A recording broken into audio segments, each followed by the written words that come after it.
Hello and welcome to Next Level Thursday. I'm Brian Hamrick, your host, and I am here with one of my construction and development partners, Brad Laackman. Brad, introduce yourself.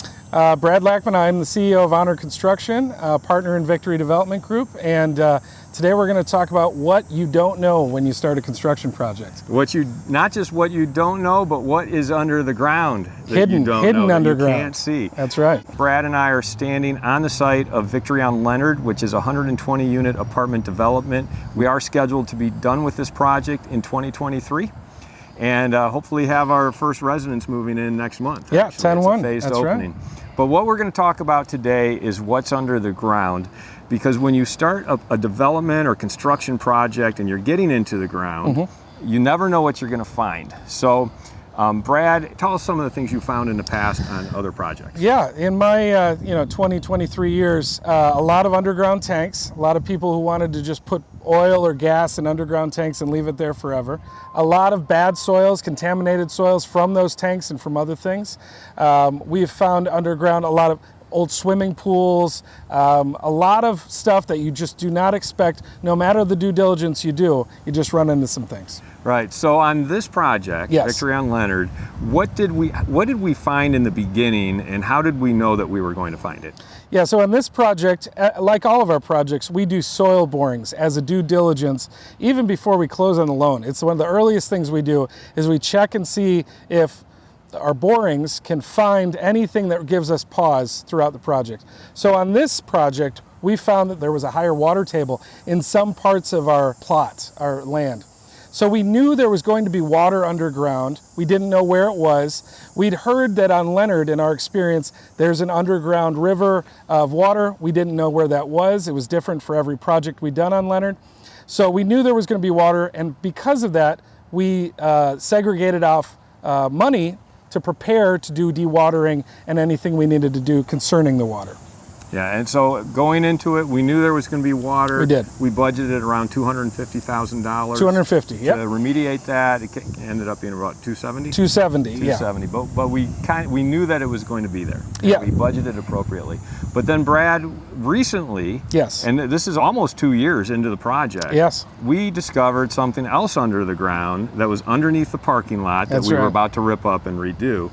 Tell our listeners and viewers what we found. So of course, in the last phase of excavation, right at the end when we're doing the last part of the parking lot, we opened up the ground and saw a lot of organics, which makes me think that that's not naturally occurring. Organic soil. Organic soil, so broken down wood or more planting soil or topsoil, things that are not good for building on. That gave us a little pause. We kept going. We found a house that was demolished into the ground, looked like there was a fire, demolished into its own basement, and then covered up what we think is probably 70 years ago plus. So we found the house right about here. I'm probably standing in the basement. Oh wow, okay, so 70 years ago, the house either burned down or they intentionally set it on fire, yes, buried it under the ground, and then paved over it when they put the YMCA that used to be here back in, it was built in the 50s. In the mid-50s, yeah. They paved over the house that was here in the parking lot. Which makes some sense if you saw the parking lot for the YMCA. There were a lot of sinkholes and age was catching up with it from what was underneath the paving. So Can you often tell when you look at a parking lot, hey, there might be something underneath there because it's in such bad condition right there? We can tell that either it's one of two things. Either there's something under the soil that makes it fail over time, or the paving they went cheap on the paving and they didn't do it correctly, and that leads to failed pavement also. Okay, but that can give you an indication. What do you recommend to our listeners and viewers if they're doing a construction project, yes, they're going to be getting into the ground, what are the basic steps they need to take to kind of determine, is there something there? So definitely do all your soil borings at the beginning of a project. Depending on the size and the acreage, we did about, I want to say 12 soil borings for this 1.1 acre that we have here. So that's a good amount of soil borings to check where we needed to go. But also look at the history.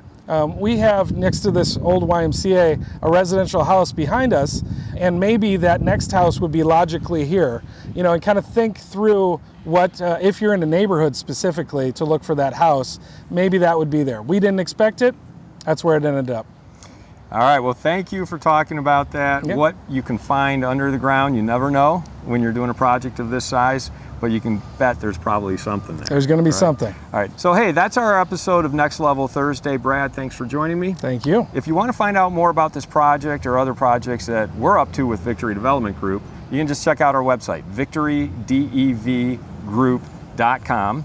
victorydevgroup.com. That's right. We actually put out monthly, if not bi-weekly, updates Correct. from this construction site. So if you want to see an apartment development all the way through from groundbreaking to where we are now to eventually being finished, check out our website, victorydevgroup.com. Thanks so much for watching. We'll see you next Thursday.